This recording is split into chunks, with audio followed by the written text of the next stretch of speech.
Dando continuidade à nossa matéria sobre teologia, a gente acabou de ver no primeiro vídeo aqui sobre as estações da estrada da vida, com Soren Kierkegaard, e agora a gente acabou de ver aqui uma introdução à teologia negativa, que é aquela que faz uma negação daquilo que a gente já sabe. Mas o que nos leva para o terceiro ponto, que é a abordagem racional. A abordagem racional, ela também é uma teologia positiva. A pergunta é a seguinte: para que Deus criou o meu cérebro? Né? Deus criou o meu cérebro para quê? Porque Deus é chamado de o grande intelecto, tá bom? Deus é o grande intelecto, Deus é a grande razão. O mundo, quando você vai para a cosmologia, cosmologia,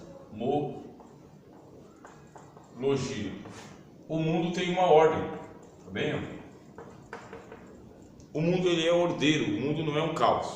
A natureza não é um caos, tá bem? Aliás, na natureza, no cosmos, não existe caos. Não existe.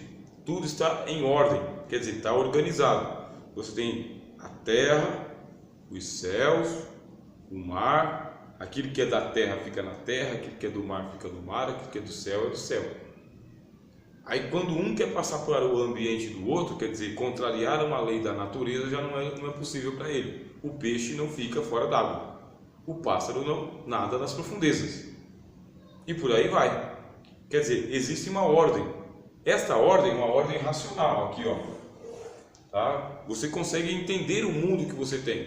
Se você estudar os elementos da natureza e você seguir aquele cadenciamento lógico, o passo a passo, você vai ter ciência. Aí a gente é levado a pensar o seguinte: se existe ciência no mínimo, né, essa ciência deve ter um grau absoluto. E esse grau absoluto a gente chama de Deus, porque só Deus é absoluto. Se tem uma inteligência mínima, mínima, eu tenho que ter uma inteligência máxima. Inteligência máxima, Deus. Se eu tenho um conhecimento mínimo, deve haver um conhecimento completo. Conhecimento completo, Deus. Eu utilizando então a minha razão de uma maneira assim ordenada, tá bem? Coordenada, de uma maneira autêntica, eu vou ter um encontro com Deus racional. O apóstolo Paulo escreve aos Romanos falando o seguinte: que existe uma lei escrita nos corações dos homens, dando testemunho, que é a lei da consciência. A lei da consciência vai me falar sobre o amor, sobre a responsabilidade, preservação da vida, cuidado com os perigos, reprodução. A lei da consciência, ela vai me colocar limites de liberdade, quer dizer que ela não vai me dar liberdade absoluta sobre tudo. É a lei da consciência. E a gente pergunta: de onde vem essa lei de consciência? Mais uma vez, eu usando a minha consciência de uma maneira sadia, eu vou chegar ao conhecimento sobre um ser superior, Deus. A gente chama de Deus. Quer dizer que uma abordagem racional, se ela for legítima, tá bom? Se ela for uma abordagem honesta, ela vai chegar à compreensão de um Deus criador. Talvez, mas o que vai faltar? Vai faltar o conhecimento do Deus pessoal, tá bem? Quem é Deus? Deus pessoal, Deus que se revela, porque o Deus pessoal é só quando ele se revela. Como ele é uma pessoa, ele tem a liberdade absoluta de se apresentar ou não se apresentar. Quer dizer, é isso que a teologia vai ensinar para a gente. Deus ele está por trás das cortinas, está oculto em si mesmo, tá bom? Se vocês quiserem melhorar esse conhecimento que eu estou passando para vocês aqui, conhecimento teológico, tá bem? Não conhecimento sobre Deus, mas se vocês quiserem melhorar o conhecimento teológico, eu aconselho vocês a assistirem as minhas 22 aulas que eu tenho lá na internet sobre teísmo. Demora um pouquinho, tá bem? Mas dá para vocês pegarem o passo a passo ali que eu falo sobre Deus. Depois eu tenho mais uma matéria todinha sobre teísmo, tá? Mais uma todinha. Eu tenho lá 2 playlists só sobre Deus. Você vai ter aí por baixo aí umas 20 horas de estudo, direto. E lógico, eu ainda aconselho vocês a lerem bastante. conhecerem bastante, para melhorar mesmo esse conhecimento teológico. Porque o Deus pessoal, ele é aquele Deus que está por trás das cortinas, ele é incognoscível, Deus pessoal. Incognoscível quer dizer que ele não pode ser conhecido, porque Deus não é um Deus da natureza, uma árvore, sabe, uma planta, uma pedra. Ele não é natural. Deus é de outra categoria, é Deus. Ele está por trás da cortina. Ele não pode ser conhecido. Ele só pode ser conhecido se ele se dar a conhecer. É ele que se apresenta. Só que quando Deus se apresenta, o que ele apresenta para a gente? Rostos. Ó, tá vendo? Ele apresenta o rosto, ele apresenta uma face, ele apresenta um conhecimento que eu posso suportar. Ele não vai vir assim na sua plenitude e falar, esse aqui sou eu. Por quê? Porque a gente não pode suportar. A criação não pode suportar quem Deus é. Porque a criação é menor do que Deus, tá? Deus é maior do que a casa do que ele criou, pra vocês terem uma ideia. Deus é maior do que o mundo, maior que o universo, maior que a eternidade, maior que o infinito, maior que a santidade, maior do que a justiça, maior do que a onipotência, maior do que a onisciência. Deus é maior do que você já pode pensar. Quer dizer, se Deus é tão grande assim, não tem como ele chegar para você e se apresentar na grandeza dele. O que ele vai fazer? Vai usar uma roupinha mais humilde, né? Para não espantar a gente. E na roupinha mais humilde, aí ele se reduz também ao tamanho do nosso intelecto, ao que eu posso entender na minha linguagem de criança, na minha linguagem do beabá. A razão, ela tem as suas limitações.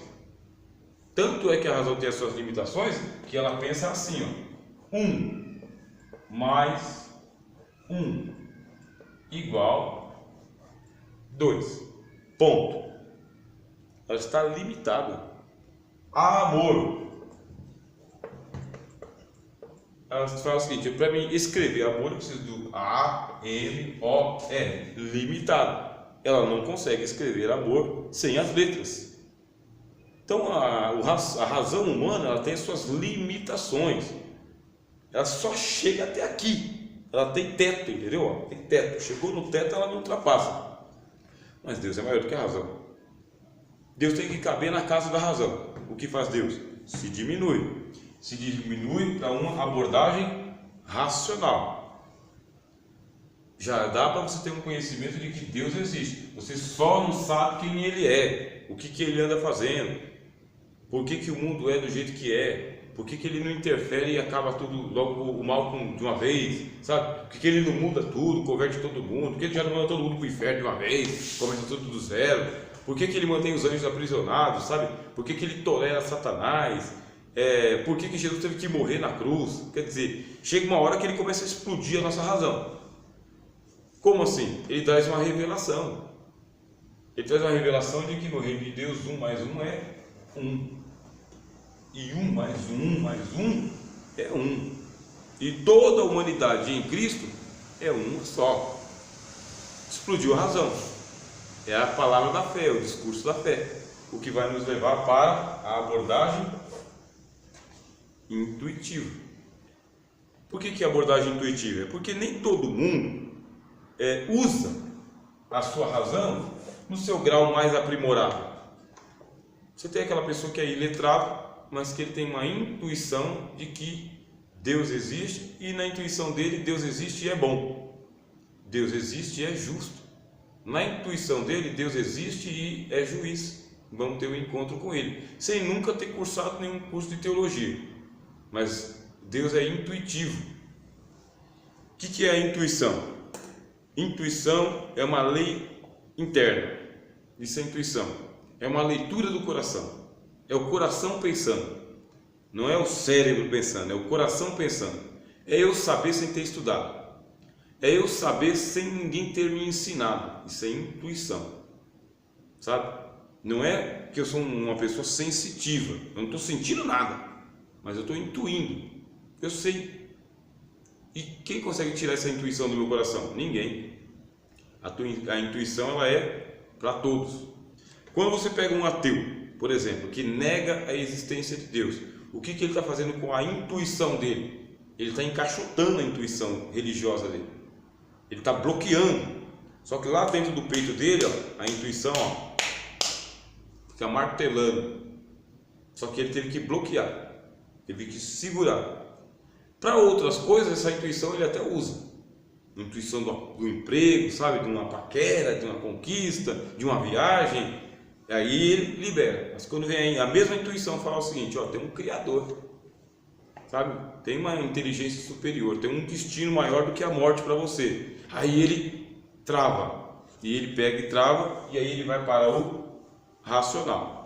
Só que quando ele vai para o racional é o seguinte, ó, tem esse movimento aqui, ó, centrífugo, tá? Movimento centrífugo. Eu saio do centro e eu fujo, tá bem? Eu amplio. Só que tem outro movimento que é centrípeto. Centrípeto quer dizer de fora para dentro. Então o que acontece? Você pega aqueles motores, né, que eles são motores bipolares. Então o motor bipolar, ele é centrífugo e centrípeto. Depende da chavinha. Ventilador, por exemplo, sabe? Tem ventilador que é ventilador e é exaustor. Depende do lado que o motor virar. Então se ele virar para cá, faz vento. Se ele virar para cá, ele chupa o vento. Estou usando uma metáfora para falar sobre Deus para você. Você tem a sua razão que Deus criou. Se ela funcionar na chavinha para ventilar, você vai chegar a uma compreensão de que há um Deus maior. Aliás, que há um Deus e que Deus é maior. Isso aí é a mente funcionando normalmente, tá bem? Normal. O ateu, o que acontece com o ateu? Ele pega a chavinha e ele vira para o outro lado. Ele pega a mesma razão que você e eu temos para crer na existência de Deus, ele pega e ele vira a chavinha para o outro lado. O cérebro tem essa capacidade. Aí ele vai girar na polaridade invertida. Ao invés de ele ser centrífugo, ele é centrípeto. O mesmo argumento que eu uso para a existência de Deus, ele usa para a não existência de Deus. Vou dar um exemplo. Não se pode provar que Deus existe. Isso é um argumento ateu. Não se pode provar que Deus existe. Aí você pega o mesmo argumento e fala o seguinte, mas também não se pode provar que Deus não existe. Empatou, tá vendo? É o mesmo raciocínio com uma palavrinha a mais. Tanto eu não consigo provar que Deus existe, quanto eu não consigo provar que Deus não existe. Quer dizer então que, aí eu falo o seguinte, olha, eu creio que Deus existe, eu estou usando a razão, tá bem? Estou usando a razão para dar essa aula para vocês. Deus existe. Tá, Deus existe. Então prova para mim que Deus existe. Aí eu apresento para você o argumento chamado argumento cosmológico. O mundo, ele não é eterno. O mundo tem um princípio. Se ele tem um princípio, pressupõe-se que alguma causa causou a coisa que aconteceu.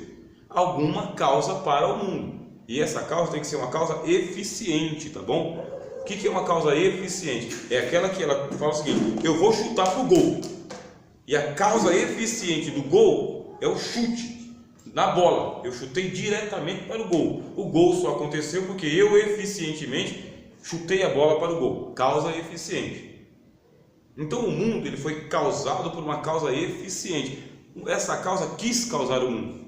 Esse é o argumento cosmológico.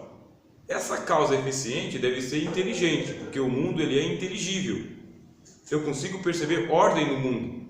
O sol no lugar dele, a lua no lugar dele, as estrelas no lugar dele, outono, inverno, verão, mundo marinho, mundo floral. Eu vejo uma ordem. Quer dizer que eu tenho uma inteligência, argumento ontológico. Argumento ontológico. E por aí vai. Eu termino meus argumentos e falo assim, tá vendo aí? Eu mostrei para você 5 argumentos de que Deus existe. Eu provei que Deus existe. Agora eu creio que Deus existe. Aí o ateu, ele vai usar o mesmo motorzinho que você usou aqui, ó, para provar que Deus existe. Ele vai pegar os seus 5 argumentos e vai dizer para você o seguinte, você não acredita que Deus existe. Você acredita nos seus argumentos. Você não acredita em Deus, você acredita no argumento. Uma coisa é acreditar em Deus, na pessoa. Outra coisa é acreditar naquilo que você está falando. E aí o ateu vai pegar o mesmo motorzinho, vai colocar a chavinha para o outro lado e vai desmontar o argumento cosmológico, ontológico, de causa e efeito, ele vai desmontar tudo. Você viu o que é o perigo? Então a razão, tá, pode chegar tanto ao conhecimento de que Deus existe, quanto ao conhecimento de que Deus não existe. A intuição, ela serve tanto para dizer para você, ó, tem um ser superior lá em cima ou lá fora. A mesma intuição, mas se você bloquear ela, essa intuição fica muda. Perde o sentido dela, perde o valor dela. O que nos leva agora para a abordagem filosófica. Deixa eu fazer uma pequena pausa aqui.